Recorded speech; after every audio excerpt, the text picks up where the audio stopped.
Hey, everybody. Welcome to another Three Nails Information Security Podcast. I'm Vincent Mentz, founder of Three Nails. Today, we've invited on Nathaniel Cole, who's a CISO at Trevy Pay. I'm really excited to hear about your experience, Nathaniel, and hear about automation and risk reduction today. So tell us a little bit about yourself. Yeah, it's good to be talking with you, Vincent. I've got an untraditional story as getting into security, like many other security practitioners. So I started off doing development work out of high school with Honeywell. I was actually working on middleware for avionics units, and this was back in the day where it was C++, working with Visual Studio, and 10, 15 years ago, actually longer than that now. It's actually 20 years.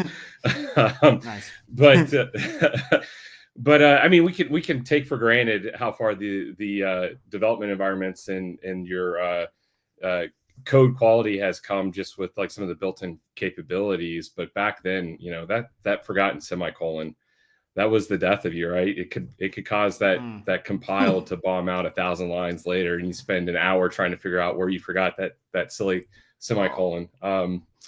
Quickly decided I didn't want to do development for 50 hours, 60 hours a week, and so I bounced around. My wife teases me that I was in college long enough to be a doctor, but not a doctor, and I probably hit every college in Kansas. Not 100% true, but did hit a few. But yeah, I met my wife at a little college here in Kansas called Emporia State. It was a teacher's college. She was going to school to be a teacher. She had a requirement to do a year of student teaching unpaid.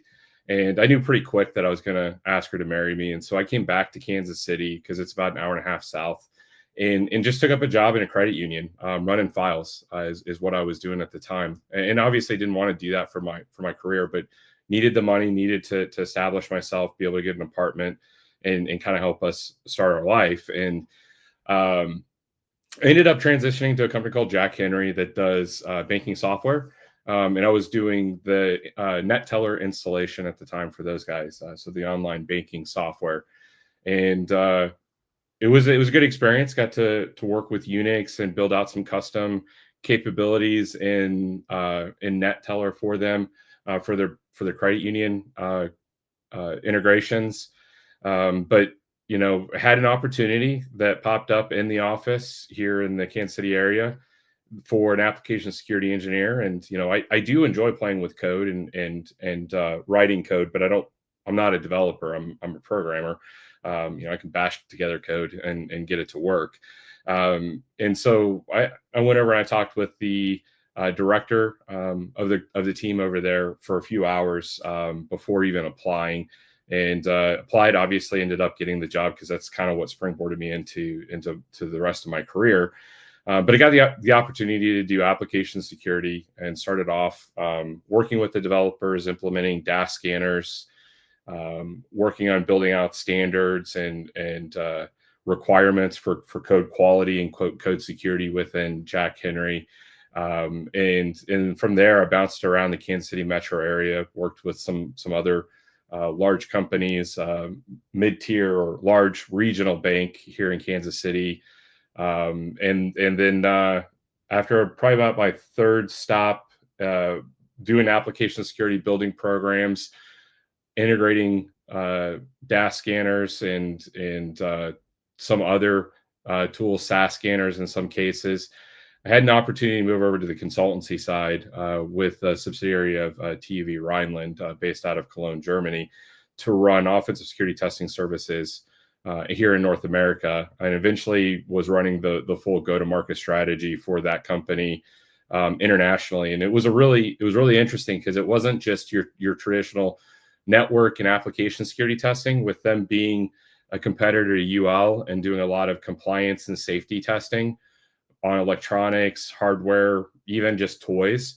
I got the opportunity to do a lot of development around IoT devices. So I get to do testing on charging stations for a large manufacturer. Got the opportunity to work with the team on doing stuff to meet FDA requirement 510K.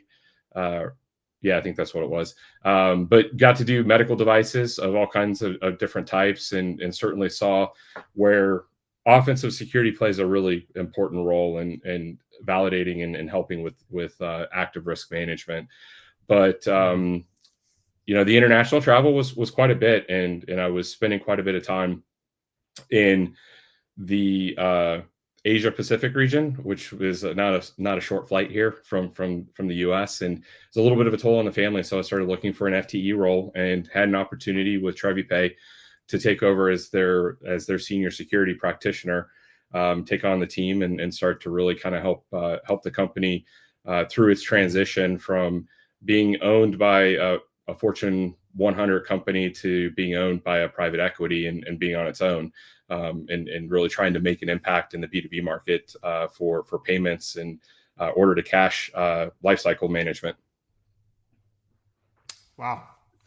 Yeah, quite a bit of experience in different areas. I love it. I love that you had your hands on sort of the keyboard as well, developing, doing some stuff, programming, as you call it.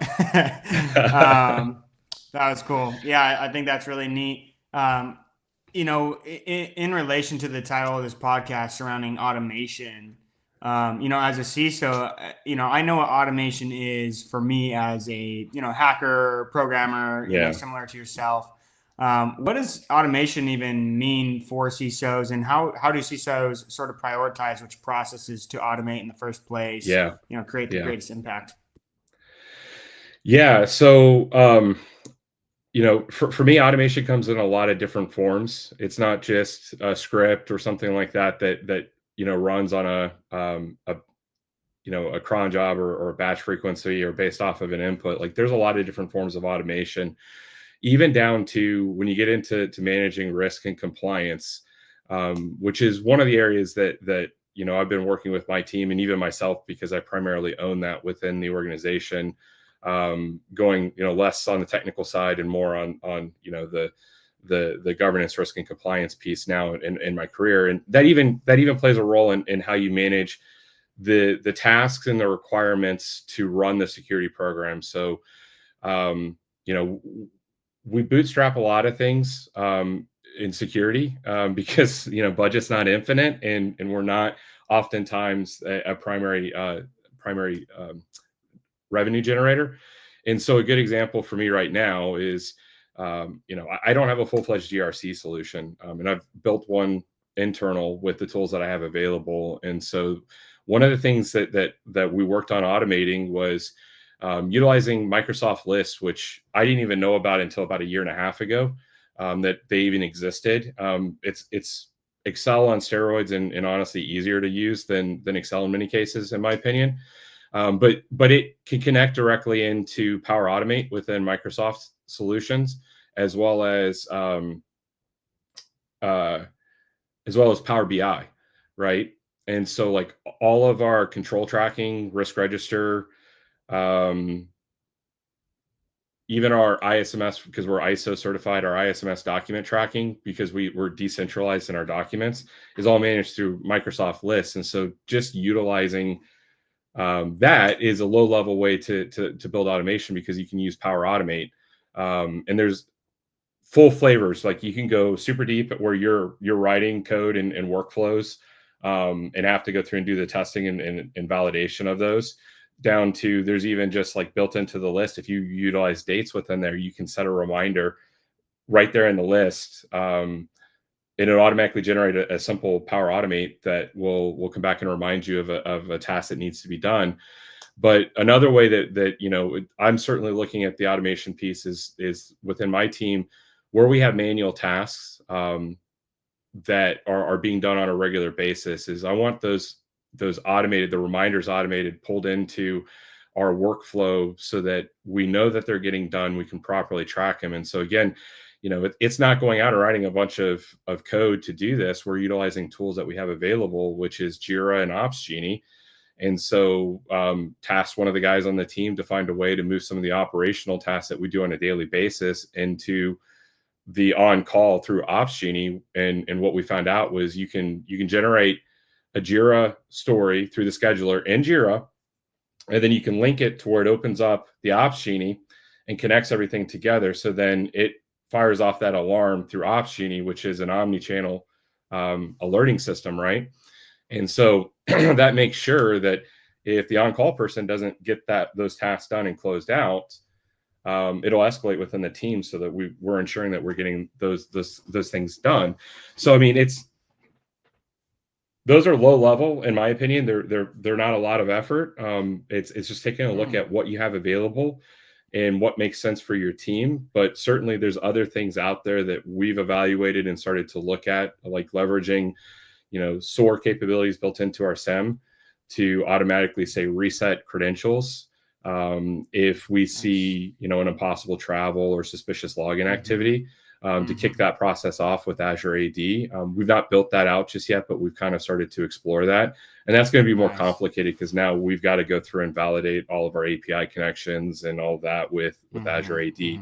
So yeah, I mean, that's what I'm looking at when I'm looking at it from the CISO position, is like, it's not just those technical tasks that need to be automated. It's also what I would call like your soft task or your project management type tasks that revolve around governance, risk, compliance, to keep you on schedule, to keep you working, to make sure your evidence and validation are flowing in. Wow. What resources, and honestly, out of, I've talked to quite a few CISOs, and I think you may be one of the few that actually seem to have your hand in the honey pot as deep as you might. I don't know. Are you, I'm curious if you're actually developing still, or, but are there like resources that you're leveraging as far as like information, knowledge banks and things like that for this type of thing? Because it sounds like that's really impactful, really powerful automations you're creating. Yeah. So I'm writing very little code, if any. What I've gotten into over the last year is some of the Power Automate stuff. And there's aspects of code. It's a low code, I wouldn't say no code type of atmosphere, but there's certainly, coding within it. And unfortunately, like, honestly, it's like anything else. YouTube is probably of the biggest value. Yep. YouTube University. Yeah. Right. Nice. Yeah. You go into the Microsoft documents, they're dense. Sometimes they're hard to understand. Yeah. Right. 100%. Man. So yeah, it's looking for peers out there that are doing it. And honestly, with especially with the Microsoft stuff, with the Microsoft list, it's not even security practitioners that I'm out there looking at. It's project managers and workflow experts that I've been able to find on that side. But it's the other aspect of it, just to get outside of the Microsoft stuff, though, for what we're talking about, is a lot of it's conversation with our vendors, what their capabilities are. It's a lot of conjecture and rabbit holes, as my team says when we get on stand up, of us just talking and spitballing and throwing out ideas, and then somebody going, all right, I'll throw some hours at it today and go try to figure it out and see what we can do. Nice. It's about the only, I think it's about the only way to go about doing it is, test it, use the agile process, right? Pick something small, poke at it, see if you can get it to work, and you can start to build your understanding, and then go after the bigger task, is really what we try to focus in on. Nice. Sounds like you guys are doing a lot for compliance, which is really neat. With that in mind, how do you sort of manage the tension between like regulatory compliance and like I guess real world security, like effectiveness? Yeah. I feel like there's always, with people I encounter, I think a lot of companies typically are checking boxes.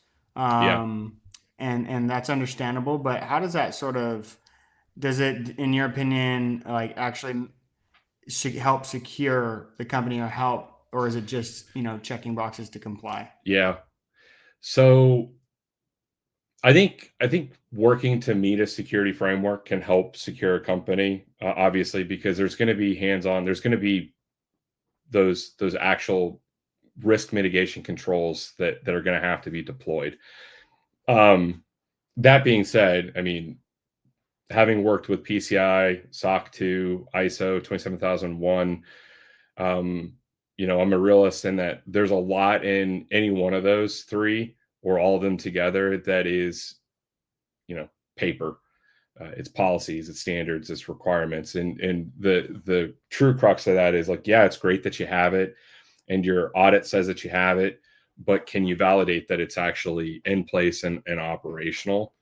And I think when it comes to the checkbox piece, there's nothing wrong with that. I think that's a part of the maturity cycle for a lot of companies. There's certain aspects of our security program that is checkbox, and we try to, be real within the security team as far as like where those are. And eventually, we do want to address them and move them beyond just a checkbox and moving to secure by design or secure by implementation type of use case. But one of the things that I do run into being B2B and being in the payments, as soon as the prospective client security team hears that we're dealing with their payments, like, man, we ratchet right up to like the top of the list of risk in most companies, right? Yeah. So, I do run into some friction there from time to time because, you get those questionnaires and they're going through and doing their checkbox that they've properly reviewed you and have tried to assess your risk level. But, a good example of one where we do run into some tensions and some issues is around password/passphrases within the company. So a lot of companies still operate with the minimum of 6 characters, maybe 8, high entropy, rotation every 90 days. But you go out there and you look, NIST 863B, great document. It's flat out says, the password expiration is a poor security practice. And there's plenty of studies out there that support that. And so we've moved to like our Azure AD credentials to non-expiration, no entropy. So there's no requirements for uppercase, lowercase, special characters, numbers, any of that. We actually push out and advise our team members to write a phrase because it's going to be a lot easier to put in and a lot faster than a high complexity, even if it's longer, like ideally over 12 characters, longer is better, but a phrase is so much better to use. And then we're leveraging, we are leveraging complexity analysis on the password or passphrase rather.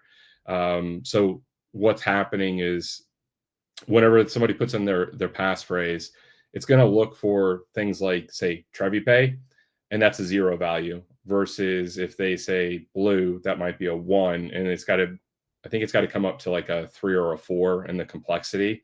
And so Nice. the more phrases or random characters or spaces and that kind of stuff that you put in, the higher the complexity on the passphrase. But it is certainly looking for essentially blacklist, for lack of a better way to put it, blacklist terms, common terms like password, those kinds of things that are known to be high on the rainbow tables and brute forcing or cracking lists.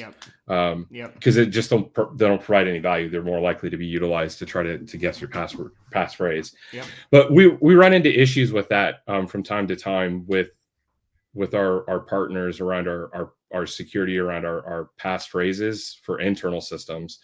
And they push back and they usually require us or try to require us to operate with the entropy and the password rotation. And in general, what that results in is it honestly just means that you need to have a conversation with them to understand where they're coming from, what their risk profile is, because not everybody's coming with the same technical knowledge, the same system knowledge, or even to be honest, when you're trying to vet a third party, even understanding the controls that are in place and how you're operating your business to fully understand that risk. And so usually that results in just one-on-one conversations or one-on-many conversations in some cases to kind of say, look, fully respect that that's where you guys feel like this needs to be.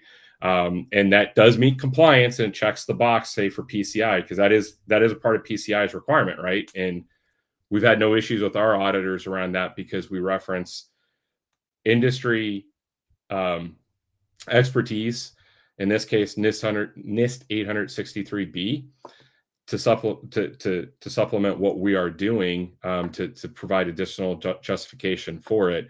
And that's usually where you kind of need to plan for, and it helps when you're leveraging those types of documentation or research to help with the justification side of it, because you really, at that point, you are moving beyond the just hard requirement into a better security posture, and taking it really where compliance is supposed to be pushing us, which is, we're evaluating our risk and we're applying the appropriate mitigations or controls to operate in a secure fashion. Nice. We lose sight of that with these compliance frameworks and say, well, they say we need to do X, so I have to do X. That's not always the case. The intent originally was to try to push people to actually start to build their security programs and capabilities. Nice. I love that. Way to see through the red tape, I guess. That's awesome. I want to take a second to just talk about sort of like what role pen testing, plays in your risk management strategy, because you're talking about passwords, you're talking about all these different things. And I'm like, I love that you're talking about what you are and like talking about passphrases and stuff, because when it comes down to it, on my side of things, it lines up perfectly. Like cracking a passphrase is much more difficult than cracking a 8-character password. You can crack almost any 8-character password hash in about a day, out of the infinite, it's not infinite, but there is a number of, 8-character passwords you can have within our keyboard, in the English language and stuff. And all of them can be cracked within a day, and so passphrase, anything that's longer is going to be better typically. But as far as pen testing, what role do you feel like it should fill in like a risk management strategy? I mean, it's critical. And maybe it's because, like you, Vincent, I've come from the offensive security side and I've seen the value that it can provide other than just, hey, we did it, it's critical. I've felt very strongly for many years that offensive security and penetration testing, it has its value just by doing it, because it's going to give you validation in your controls and certainly call out exactly what the impact would be or the likelihood could be for that event to take place. And on top of that, there's so many things that automated tools, Tenable, Qualys, Rapid7, from a vulnerability assessment, they're not going to identify. They're never going to be able to see some of those configurations or logic issues, especially when you get into your applications. But I've always felt that pen testing can go well beyond that and obviously there's plenty of people that utilize it for like your purple team testing to validate your detective capabilities. And that is certainly a component of what we use it for within Trevy Pay, and continue to strive for is, to validate those new role sets before we assume that they're going to work and hope that they're going to work and never know if they're going to work because they never get triggered.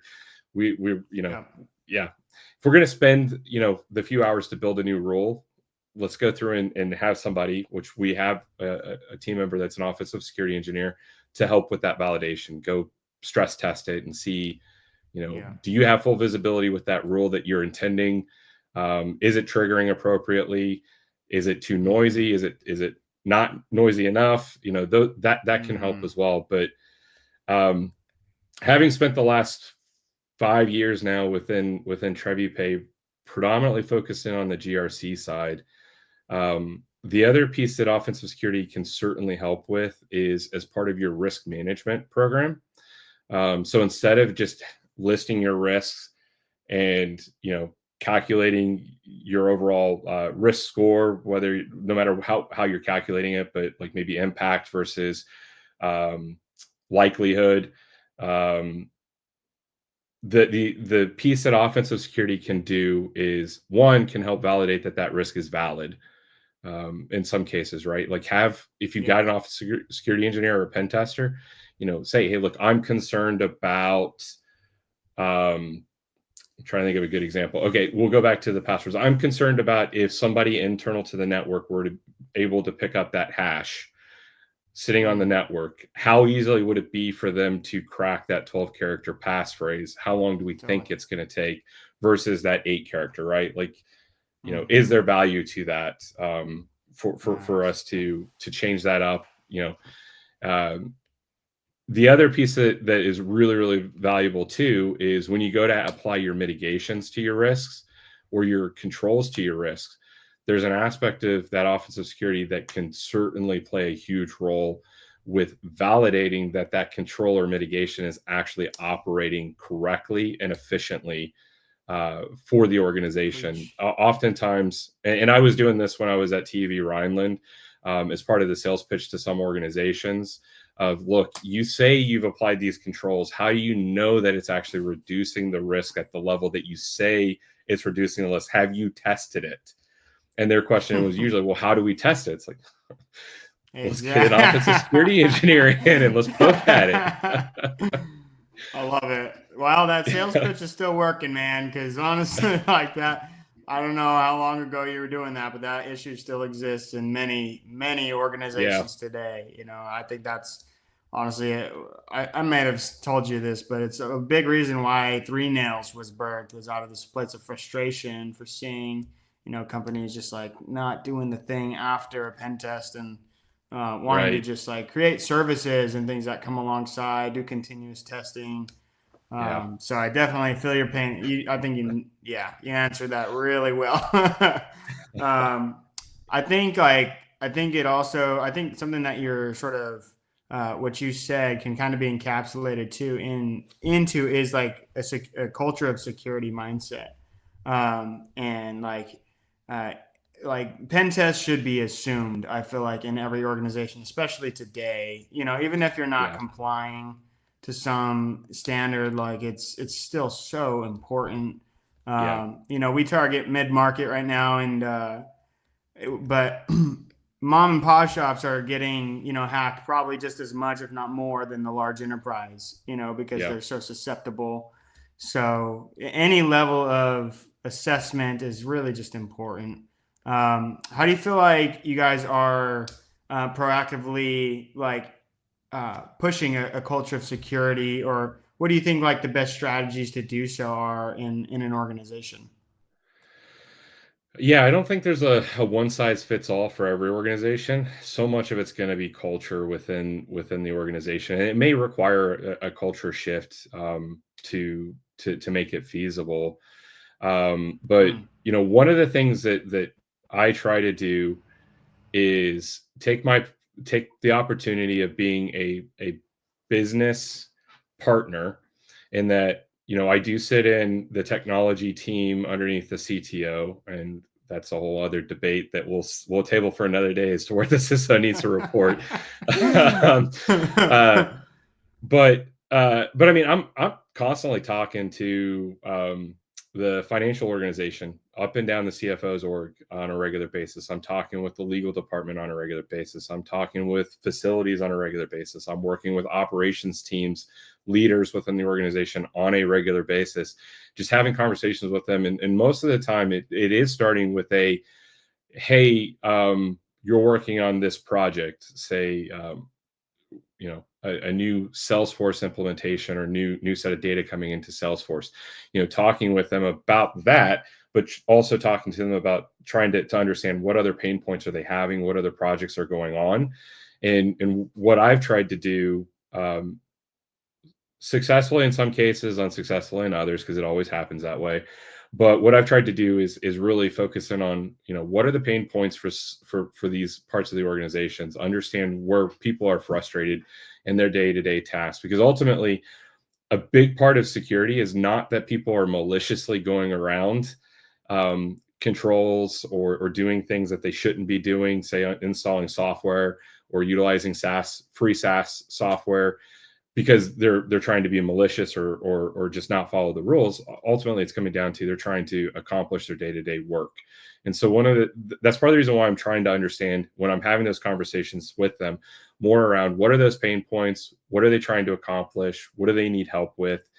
And ultimately, one of the things that comes out of that is, because I'm working with so many parts of the organization and have such visibility, I've had opportunities to help put together different parts of the organization that are not necessarily aware of the same issues together, and say, hey, look, we need to have a project to work on addressing this.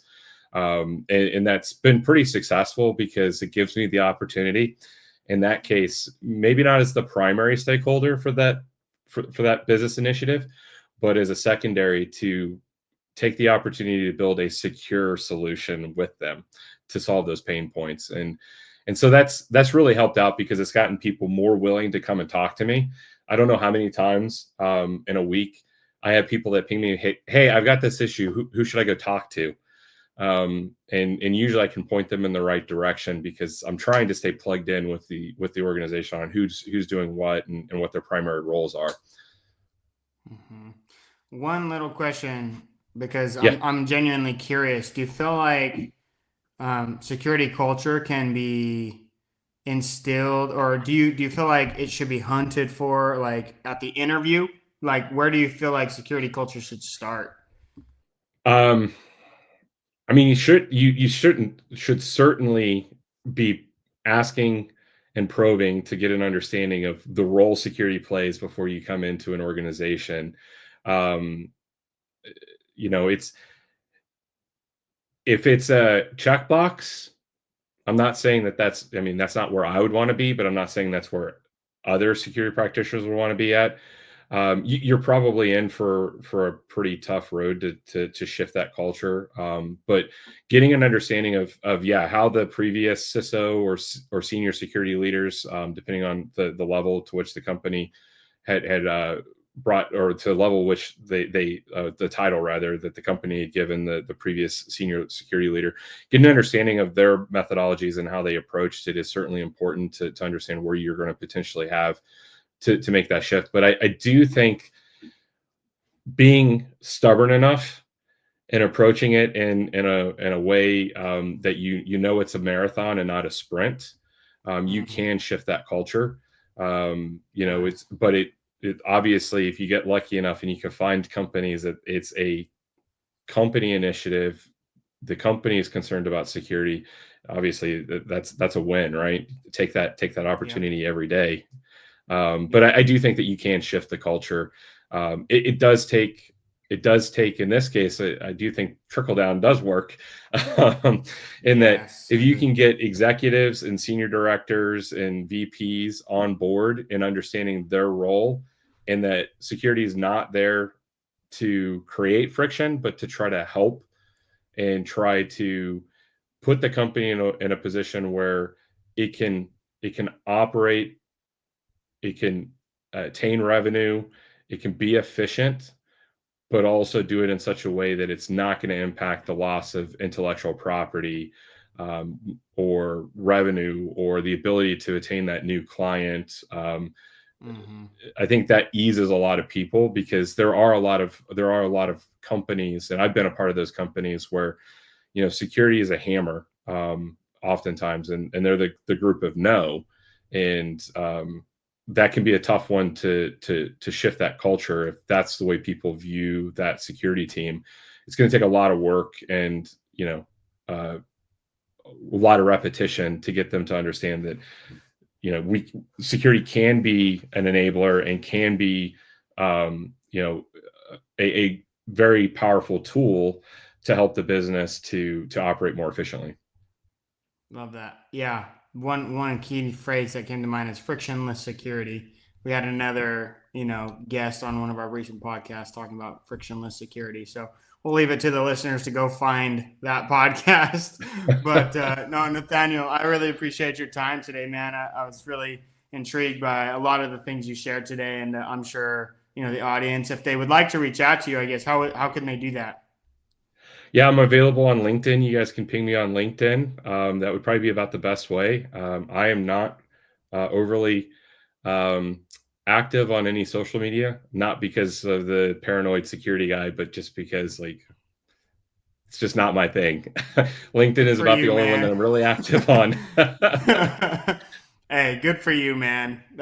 Yeah. I mean, there's a lot of us addicted out there. So. But wonderful. Well, thank you again for coming on today, Nathaniel. I really appreciate your time, and hope you enjoyed being on today. No, I really appreciate the time and the conversation. Alrighty. Thanks, guys. We'll see you on the next podcast.